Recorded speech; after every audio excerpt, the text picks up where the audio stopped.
All right, I'm sharing this recording because I think that this is probably the best tool to have for algebra, especially if you have trouble memorizing your multiplication tables, because that actually is the biggest indicator of whether or not a student will be successful in algebra. But honestly, I have a tough time memorizing. Memorizing my facts as well. I had a really hard time with it. So I'm guessing you might as well. If you don't have your multiplication table memorized, print this up, put it in a clear plastic sleeve, and use your hands and talk to yourself, work it through out loud every single time you do a multiplication problem. And the reason being is that your muscles have a memory, okay? We want to try and get it into your memory as much as possible.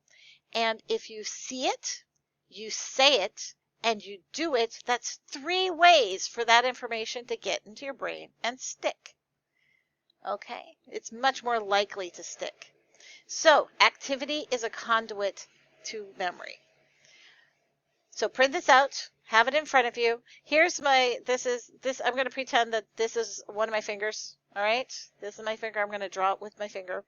So I'm doing a multiplication problem. Let's do what? 6 times 4. Okay? If you haven't memorized, great. If you don't, take your finger, come over here to the 6, and we're going to draw it over here, this direction. In fact, I'm going to draw the path with green so you can see that.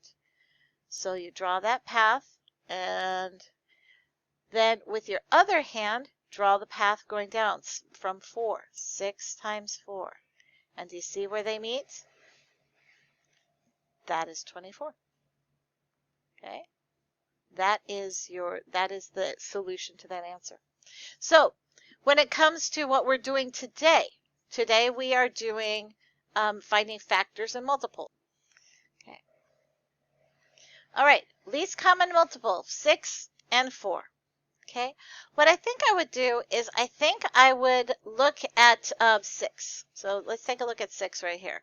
So I have 6, 12, 18, 24, 36, 30, 36. So now let's look across at 4. Okay, let's see, does that match? No. Oh, look, already I see a 12 here, I see a 12 here. 12 is a multiple of both 4 and 6. Now I see 24 here too, and I see 36 here as well, right? There's a lot of common multiples, but I'm looking for the least. That's the least one out of all of them. So it'd be 12.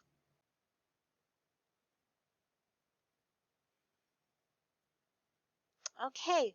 So I do hope you use this tool so that you become more familiar. So once you start seeing certain numbers, you'll get kind of excited about them.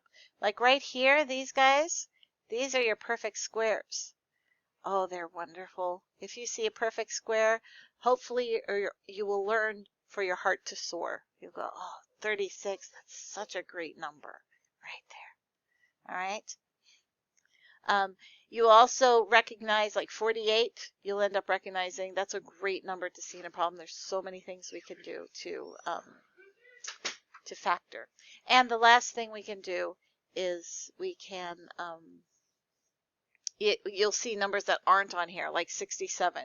There's no 67 anywhere on here. It's kind of a useless number. So you can go, yeah, that's simple. That's simplest form. I can't do anything with it. I can stop now. All right, so just an idea for you. I do hope you try it.